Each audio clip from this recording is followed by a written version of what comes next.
Bu podkastlar Azərbaycan Respublikasının qeyri-hökumət təşkilatlarına Dövlət Dəstəyi Agentliyinin dəstəyi ilə 3-cü Bahar İctimai Birliyi tərəfindən cəmiyyətdə ənənəvi ailə dəyərlərinin möhkəmləndirilməsi məqsədi ilə hazırlanmışdır. Podkastın məzmununda əks olunan fikir və mülahizələr Azərbaycan Respublikasının qeyri-hökumət təşkilatlarına Dövlət Dəstəyi Agentliyinin mövqeyini əks etdirməyə bilər. Böyüklər böyüklük eləməlidir və qarışmamalıdır. Kişinin kişi hökmranlığı olmalıdır həmişə. Qərarı kişi verməlidir ailə daxilində. Sizcə böyüklər qurban verməlidir daha gənc nəsil üçün nələrisə? Böyüklərə olan hörmət, o dəyərlərimiz itməməlidir. Tərbiyə mənə gəlir, biz böyüklər qatışmamalıyıq. Ancaq valideynlər. Salam, xoş gördük hamınızı. Bugün cəmiyyətdə ailə dəyərlərinin möhkəmlənməsi və bu möhkəmlik yolunda nəsillər arası münasibət, daha gənc nəslin daha yaşlı nəsillə, daha 3-cü baharını yaşayan nəsillə arasındakı gözləntilər, onların bir-birlərinə olan hörməti və hörmət müqabilində gənc nəslin inkişafı, bundan danışacağıq və bizim bugün həmsöhbətlərimizdən biri Mətanət xanım, xoş gəlmisiniz. Çox sağ olun. Digər həmsöhbətimiz isə Sadiq bəy, xoş gəlmisiniz. Mətanət xanım, kiçik özünüzlə bağlı bir məlumat verə bilərsinizmi? Mən pedaqoji fəaliyyətlə məşğul idim. Hal-hazırda təqaüddəyəm. Psixologiya fənninin tədris edirdim. Psixologiya, pedaqogika və çox da öz işimi çox sevirdim. Hal-hazırda təqaüddəsiniz. Bəli, bəli. Və 3-cü baharınızı yaşayırsınız. Bəli, 3-cü baharı yaşayıram. Sadiq bəy, kiçik özünüz haqqında məlumat versəz zəhmət olmasın. Mən aviasiya mühəndisiyəm, aviasiya sahəsi üzrə çalışıram. 32 yaşındayam. Bu qədər. Bugün Mətanət xanım, sizdən başlayaq. Nəsillər arası, yəni 3-cü baharını yaşayan bir nəsil və daha gənc nəsil var. Onlar arasındakı münasibətlər bugünə qədər başqa cür qurulmuşdu. Ki, böyüyün sözü keçər, böyüyün sözü qanundur, böyük nə desə odur. Bugün dövr bir başqa bir etapa keçir. Əslində etapa o keçid dövründəyik, hələ keçməyib. Nə demək istəyirsiniz bu keçid dövrü ilə bağlı, əvvəlki hökmran, dominant olan nəsil bugün də belə olmalıdırmı? Bununla bağlı nə demək istəyirsiniz? Bilirsiniz necədir? Mən deməzdim ki, pis dövrdür, ya cavanlarımızı mən heç vaxt deməzdim ki, onların dövrü pisdir, ya bizim dövrümüz yaxşı olub. Bizə də həmişə deyirdilər analarımız, nənələrimiz, bizim vaxtı belə olmayıb. Amma baxıram ki, cavanlarımız indi daha çox inkişaf eləyir, daha çox öz üzərlərində işləyirlər. Və biz də elə olmuşuq. Sözsüz ki, indiki o imkanlarla, indiki o kitablarla bizim dövründə daha qıtlıq idi o barədə. Yəni biz kitab, yəni yaxşı, yəni bilirsiniz necə əldə eləyə bilmirdik o tədris materiallarını. Amma indi baxın görün, kompüterdən istifadə edirlər uşaqlar, telefonda. Yəni dünyanın hansı istəyirsiniz kitabxanasına onlar məlumat ala bilərlər. Ona görə mən dəstəkləyirəm bizim cavanları. Bizim cavanlardan ancaq mən nə istərdim? Yaşlılara hörmət. Çünki onlar özlərini də bizim yaşda qoymalıdırlar. Bizim yəni yaşa gəlib çatmalıdırlar. Allah hamına can sağlığı versin. Və nə istəyərdim cavanlardan? Sözsüz ki, zaman da dəyişsə, yəni texnologiya zamanıdır, biz hamımız bilirik. Amma bizim o böyüklərə olan hörmət, o dəyərlərimiz itməməlidir. Və onu biz həmişə cavanlara aşılamalıyıq. Yəni nəyə görə? Böyüklərə hörmət, böyüklərə diqqət birinci növbədə olmalıdır. Valideynlərə hörmət mütləq olmalıdır. Yəni biz elə görmüşük və sözsüz ki, öz uşaqlarımıza da onu tərbiyə eləməyi borc bilirik özümüzə. Çox sağ olun. Sadiq bəy, eyni sual sizə vereyim. Hal-hazırda bir keçid dövründəyik. Yəni əvvəlki daha qaydalarını qoyan və hökmranlıq edən bir nəsil var və hal-hazırda gələn nəsil daha az hökmranlıq etməklərini istəyir onlar üzərindəki əvvəlki nəsillərin. Bununla bağlı olan fikirlərinizi ala bilərəm, zəhmət olmasa. Yəni bu ailələrin tam olaraq başqa-başqa övladların sferada böyüməsindən asılıdır, düşünürəm ki. Yəni bir ailədə hökmranlıq başqa cürdürsə, digər ailədə başqa cürdür. Məsələn, mən belə bir şey heç vaxt görməmişəm. Yəni düşünürəm ki, bununla bağlı heç bir fikir aralığında qala bilmərəm, yəni yaşlı nəsillə. Onların dediklərini həmişə biz də öz növbəmizdə ötürməliyik digər nəsillərə. Yəni tam olaraq kənar bir sferadan yanaşsaq belə düşünürəm, yəni dediklərində abartılacaq bir şey yoxdur. Yəni siz düşünürsünüz ki, keçmiş nəsillərdən gələn fikirləri tam olaraq filtrsiz ötürə bilərik biz gələcək nəsillərə. Bəli, əlbəttə ki, bəli. Çox sağ olun. Mətəd xanım, hal-hazırda 3-cü baharını yaşayan xanım olaraq düşünürsünüz ki, ailə daxilində olan münasibətlərdə daha çox kim gözləmədə olmalıdır, kim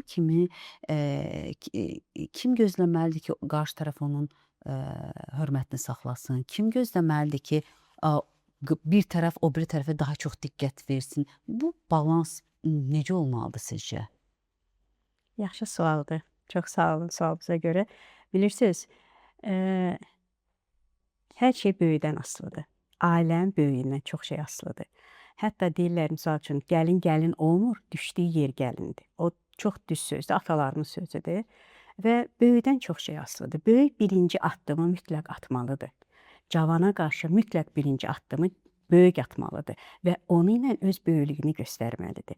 Sözsüz ki, biz də cavan olmuşuq, bizim də səhvlərimiz olub, biz elə həmişə belə yəni müdrik olmamışıq. Ona görə cavanları başa düşmək lazımdır. Onlara necə deyim, onları dəstəkləmək lazımdır və onlara qarşı heç vaxt pis fikirdə və yaxud mənfi fikirdə olmamalıdır insanlar, böyüklər.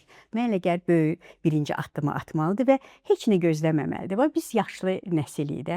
Mən nə gözləyə bilərəm öz balalarımdan, nəvələrimdən, gəlinimdən, qızımdan? Ancaq diqqət, qayğı və salam. Yəni başqa bir şey, onlar öz ailələri var, onların öz ocaqları var. Müdaxilə eləmək, yəni nəyəsə qatışmaq qəti mən onun əleyhinəyəm. Çünki onlar öz bildikləri kimi uşaqlarını tərbiyə eləyirlər. Biz nənələr, biz babalar, biz onları ancaq nəvələrimizi biz ərköyünlüyünə yəni biz müdaxilə eləyə bilərik. Bəli, amma tərbiyə məsələsində biz ona müdaxilə eləyə bilmərik. Çünki valideynlər bütün gün uşaqlandır. Onlar bilirlər öz uşaqlarını bizdən yaxşı tanıyırlar. Nə qədər də biz nəvələrimizin qayğısına qalsaq, onları gəzintiyə aparsaq, onlarla vaxt keçirsək, valideyn bizdən də yaxşı tanıyır. Ona görə tərbiyəyə mənə elə gəlir, biz böyüklər qatışmamalıyıq. Ancaq valideynlər. Çox sağ olun. Buyurun. Sadiq bəy, sizə belə bir sual verim.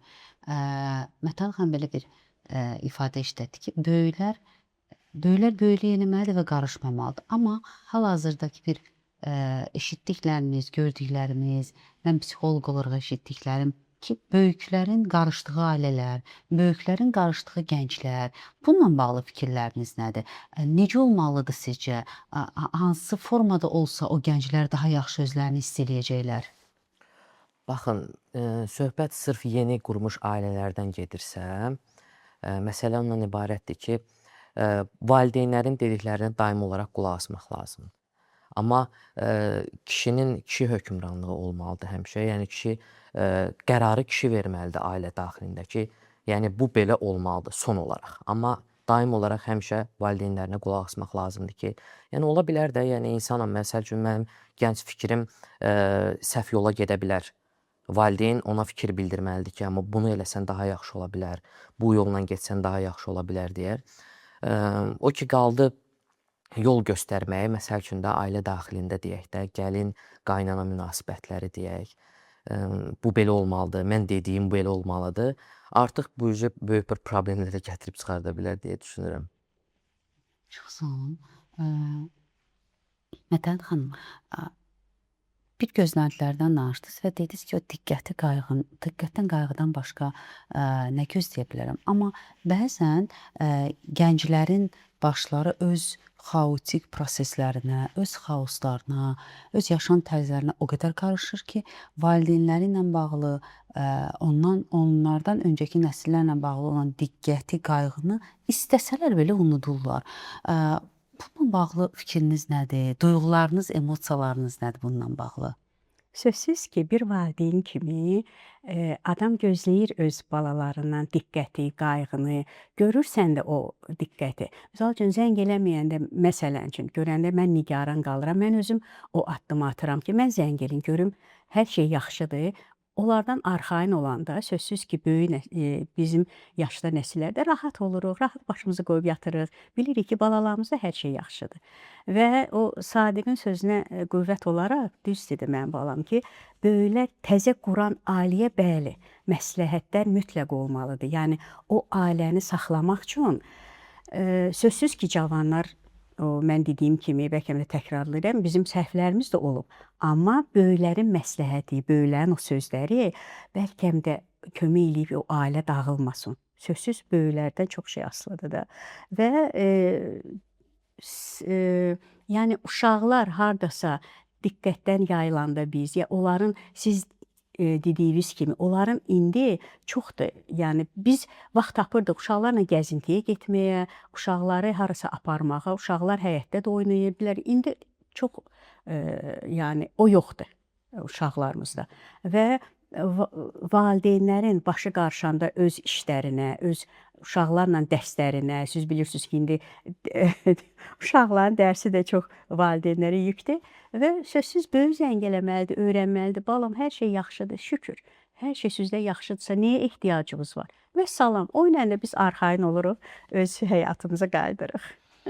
Çox sağ olun. Sadiq bəy, belə bir ifadə işlətdiniz ki, valideynlərin sözünü, böyüklərin sözünü eşitməliyik. Heç sizcə valideynin sözünü, böyüyün sözünü eşidib həyatında bir dəyişiklik edən adamlar, məsələn, sizin timsalında deyib, sonra məyus olubmu ki, kaş öz bildiyimi edərdim, kaş öz fikrimi edərdim, öz fikrimi etsəydim daha başqa cür olardı. Baxın, belə deyim də, bu ümumiyyətlə eşitməyi qəbul eləmək lazımdır bu informasiyanı. Yəni hər bir kəsin də öz şuuru var, ağlı var da. Yəni bu ağılla gedir, o yolla gedir. Ola bilər də indi valideyn də məsələn yeni qaydalara uyğun olaraq adi bir misal çəkim, bu avtobus zolağıdır. Burada niyə getmirsən deyəndə bu böyük bir cəriməyə səbəb ola bilər, düzdür? Amma sənin onda ağlın işləyir ki, yəni mən buradan getməliyəm. Amma yenə də onun dediyini eşidirsən, amma bilirsən ki, ora getsəm belə bir hadisə ilə qarşılaşacağam. Ona görə bu yolla gedim. Son məsələ olaraqsa, məsəl üçün o yolda mən məsəl üçün də sizin dediyiniz kimi bir uğursuz bir şey baş verəndə, onda əlbəttə ki, mən o fikri də özümdə də yəni formalaşdırıb eləsəydim, yenə də hardasa bəlkə də fikir ayrılığına gələrdim. Yəni səhv bir yanlış bir addımım olardı. Yəni qulaq asmaq lazımdır. Hətta sonunda məyusluq olsa belə. Məyusluq olsa da belə, bəli, əlbəttə ki. Nəyə görə? Yəni bu valideynin əlbəttə ki, həyat experience daha böyükdür də. Yəni bu həyatın yarıdan çoxunu yaşayıb bu insan. Yəni bu insanda sənin yaxşı olmağını istəyir. Yəni məqsəd bunun sənə yaxşı bir nəticələr verməyini istəməyində. Yəni heç bir valideyn istəməz ki, oğlan övladı gedib yaxşı bir xanımla ailə həyatı qurmasın və yaxud onun ailəsində hansısa bir problemlər yaşasın. Heç kim bunu istəməz əlbəttə. Çox sağ olun Sadiq bəy, dəyərli fikirləriniz üçün. Fətəli xanım, sizcə böyüklər, yəni 3-cü baharını yaşayan insanlar qurban verməlidir daha gənc nəsil üçün nələrisə? Əgər verməlidirsə, hansı qurbanlar olmalıdır orada? Qurbanlar mənə elə gəlir verməməlidir. Niyə görə? Yəni böyük başa çatdırıblar uşaqları, yerbeyer eləyiblər. Bəli, əgər nəsə məsləhət lazımdırsa, məsləhət soruşurlarsa, uşaqlar mütləq özünə xas olaraq özünü bildiyi kimi məsləhətini verməlidir. Amma ki, yəni sən harasa səyahətə hazırlaşırsansa və yaxud sən uşaqlar nəsə xahiş edir ki, mama uşağa baxarsa, o qurbanı verməməlidir. o öz həyatını yaşamalıdır. Və Qurban, bəlkə də bunun adı fədakarlıqdır. Yəni lazımsız fədakarlıqlar Bəli, olmamalıdır. olmamalıdır Hər öz lazımsız. həyatında öz Bəli, xoşbəxtliyini Bəli, yaşamalıdır. bəli. Və cavanlar da onu başa düşür. Yəni ağıllı cavanlar onu başa düşürlər. Heç vaxt da onu istəməzlər ki, yəni yaşlı analarının, atalarının o həyatına qatışsınlar. Amma ki, indi ailələr cürbəcürdür, insanlar cürbəcürdür. Siz özünüz psixoloqsuz, bilirsiniz ki, ümumiyyətlə ailənin özündə iki evladdır. Bəli. Bir eyni valideyn tərbiyə verir, amma tamam başqa-başqa. Burada temperament var, xarakter xüsusiyyətləri öz bildiyimiz kimi. Bəli. Ona görə sözsüz ki, Sadiq bəy, sizcə övladda, gənc nəsil daha yaşlı nəsil üçün nələrsə nələrsə qurban verməlidir, fədakarlıqlar etməlidirmi? Əlbəttə, bu olmalıdır. Məsələn, hansısa bir, mən özüm ailə həyatı qurmamışam, amma əhatədən belə görürəm ki, valideynin fikirləri, məsəl üçün də ailə daxilində olan fikirlər qarışıqlıq yaradır. Sənin fədakarlıq eləməyin, məsəl üçün, valideyn olaraq bildirə bilər ki, bunu eləmə, yəni burada böyük bir səhvlərlə qarşılaşa bilərsən. Onun sənə fikir bildirməsi sənin düşüncəni dəyişməlidir ki, yəni daha yaxşı bir nəticə verəcək bir şeylər baş versin ortalıqda. Və sən də öz növbəndə mənə elə gəlir ki, bu valideyndir. Yəni buna fədakarlıq eləməyə dəyər. Həmişə də yəni prioritet olaraq fikirləşmək lazımdır bu mövzunu. Və elə eləmək lazımdır ki, düzdür, mən bir o qədər bu situasiyaların tam olaraq mərkəzində olmamışam. Amma fikirləşirəm ki, beyinsel olaraq, yəni tam olaraq fədakarlığa özünü sövq eləməlisən. Oradakı nəticə hər nə olur olsun, oradakı gəlib çatılan nəticədə hətta uğursuz olsa belə o fədakarlıqlar olunmalıdır. Hər zaman yox. Hər zaman yox. Buna beyin olaraq yəni yanaşmaq lazımdır ki, sonunda nə kimi şeylər gözləyə bilərsən. Fədakarlıqlar üçün həmin an qərar vermək lazımdır. Mətənd xanım yaxşı bir misal çəkdik. Mən səyahətə gedirəm. Kimsə məndən xahiş edir ki, mənim uşaqlarıma bax, orada o qurban, o fədakarlıq verilməməlidir. O çünki anında bir qərar var. Ya mən öz tətilimdən keçirəm, kiməsə kömək eləyirəm, ya da özümü seçirəm. Burada sizcə hansı olmalıdır? Qulaq asmaq lazımdır da. Yəni valideynin də fikrini eşitmək lazımdır ki, yəni mənim verdiyim qərar sənə mane ola biləcək bir qərar deyil ki. Yəni bu sənə narahatçılıq verməyəcək mənim verdiyim bu qərar. Sonradan məsəl üçün mənim gözəl getdiyim istirahət sonra gələndən sonra mənə böyük bir peşmançılıq verməsin. Təşəkkür. Mətənd xanım, hal-hazırda gənc nəsildən gözləntiləriniz nədir? İstəkləriniz nədir? Tövsiyələriniz nədir? gənc nəsildən istəyim o ola bilər ki, öz valideynlərinə hörmət eləsinlər, qayğı ilə yanaşsınlar, məsləhətlərinə lazım olanda qulaq assınlar və bu tövsiyəmdir. Hə? Nə gözləyirəm onlardan?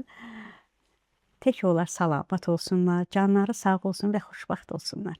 O, bütün valideynləri o bəsdir ki, balaları xoşbəxt olsun, sağlam olsun. İstəkləriniz nədir bəs?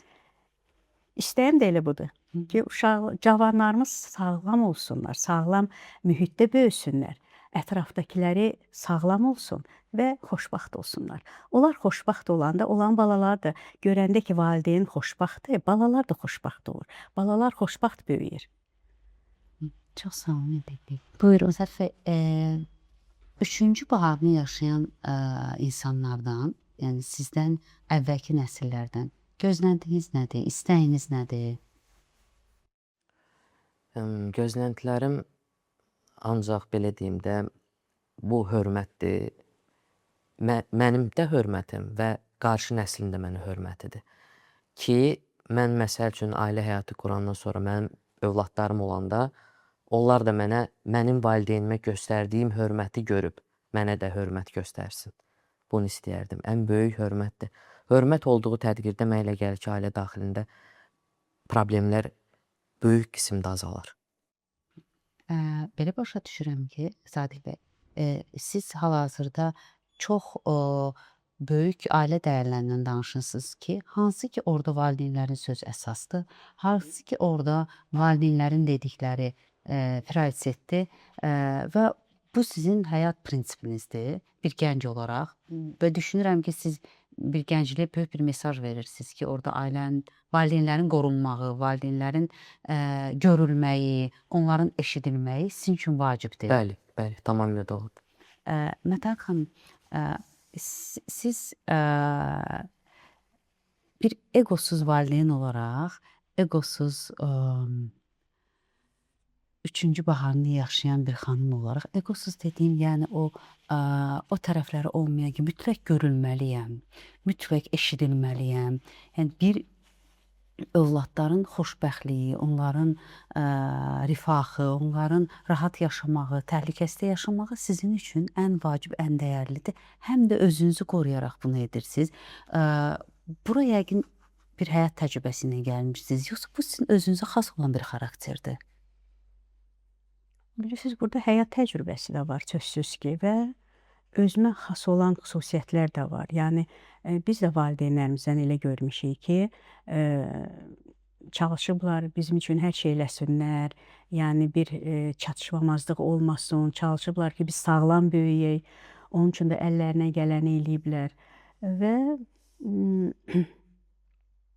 ona görə o hardasa elə mənim özümdə də o xüsusiyyətlər var və çalışıram ki, onu qoruyum, saxlayım. Çox sağ olun. Fikirləriniz, dedikləriniz izləyicilər üçün çox dəyərli olacağına əminəm. Sadiq bəy, çox sağ olun. Təşəkkür edirəm. Növbəti podkastlarda görüşənədək.